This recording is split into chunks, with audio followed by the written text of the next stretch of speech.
ಜಮ್ಮು ಕಾಶ್ಮೀರದ 4 ರಾಜ್ಯಸಭಾ ಸ್ಥಾನಗಳಿಗೆ ಚುನಾವಣಾ ಆಯೋಗ ದಿನಾಂಕ ಪ್ರಕಟಿಸಿದೆ. ಅಕ್ಟೋಬರ್ 24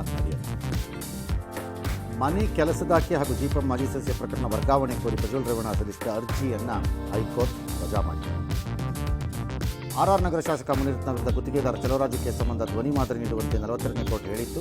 ಇದಕ್ಕೆ ಮಧ್ಯಂತರ ತಡೆ ಕೊಟ್ಟಿದ್ದಾರೆ ಕೋರ್ಟ್ನವರು. ಕಾರಣ, ಒಮ್ಮೆ ಅದು ಅವ್ರದ್ದು ವಾಯ್ಸ್ ಅಲ್ಲ ಅಂದಮೇಲೆ ಮತ್ತೊಂದು ಸರಿ ಯಾಕೆ ತಗೋತೀರಿ ಅಂತ ಪ್ರಶ್ನೆ ಕೋರ್ಟಲ್ಲಿ.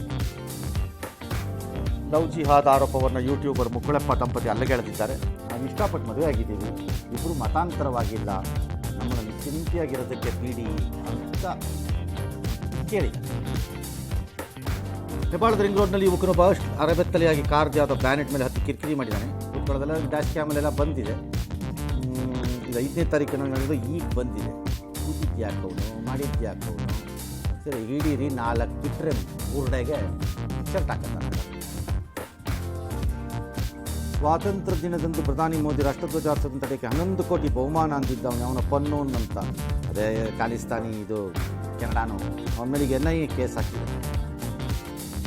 ದಸರಾ ರಜೆ ಇದ್ದರೂ ಶಾಲೆಗಳು ಓಪನ್ ಆಗಿದ್ದನ್ನು ಖಂಡಿಸಿ ಹುಬ್ಬಳ್ಳಿಯ ವಿವಿಧ ಶಾಲೆಗಳ ಮೇಲೆ ಶ್ರೀರಾಮ್ ಸೇನೆ ದಾಳಿ ಮಾಡಿದೆ. ಸೇಂಟ್ ಪಾಲ್ ಶಾಲೆಗೆ ಈ ತರಗತಿ ಬಂದ್ ಮಾಡಿಸಿದೆ. ಏನಕ್ಕೆ ತೆಗೆದ್ರು ಅವರು? ಅದಕ್ಕೆ ಶ್ರೀರಾಮ್ ಸೇನೆ ಯಾಕೆ ಮಾಡಬೇಕು? ಇನ್ನು ಎಜುಕೇಷನ್ ಡಿಪಾರ್ಟ್ಮೆಂಟ್ನವ್ರೇನು ಮಣ್ಣು ತಿಂತಿದ್ದಾರಾ? ಅವ್ರೇನು ಮಣ್ಣು ತಿಂತಿದ್ದಾರೆ? ಅವ್ರಿಗೇನು ಕಾಣಲ್ಲವಾ? ಅದೇನು ಔಷಿಟ್ಕೊಂಡು ಮಾಡೋ ಕೆಲಸನ ಅದು? ನೀವು ಯಾಕೆ ಬಿಟ್ರಿ ಡಿಪಾರ್ಟ್ಮೆಂಟ್ ಅವರು? ಸಂಬಳ ಬಿಟ್ಬಿಟ್ರಪ್ಪ. ಕಾರುಗಳನ್ನು ಬಾಡಿಗೆಗೆ ಪಡೆದು ಅದನ್ನೆಲ್ಲ ಗಿರ್ವಿ ಇಡ್ತಿದ್ದಂತೆ ಬಳ್ಳಾರಿಯ ಯಾರೋ MD ಜಹೀದ್ ಪಾಷಾ. ಮಾಲೀಕರ ಮೇಲೆ GPS ಅಲ್ಲಿ ಅವನನ್ನು ಟ್ರ್ಯಾಕ್ ಮಾಡಿದ್ಮೇಲೆ ಸಿಕ್ಕಿದ. ಆಹಾ, ಏನು ಒಬ್ಬನೇ ಪ್ರಚಂಡ. ಆಲ್ ರೈಟ್, ರಾಜ್ಯದ ಅಯ್ಯಪ್ಪ ಸ್ವಾಮಿ ಭಕ್ತರಿಗೆ ಕೇಂದ್ರ ಸರ್ಕಾರ ಸಿಹಿ ಸುದ್ದಿ ಅಂತೆ.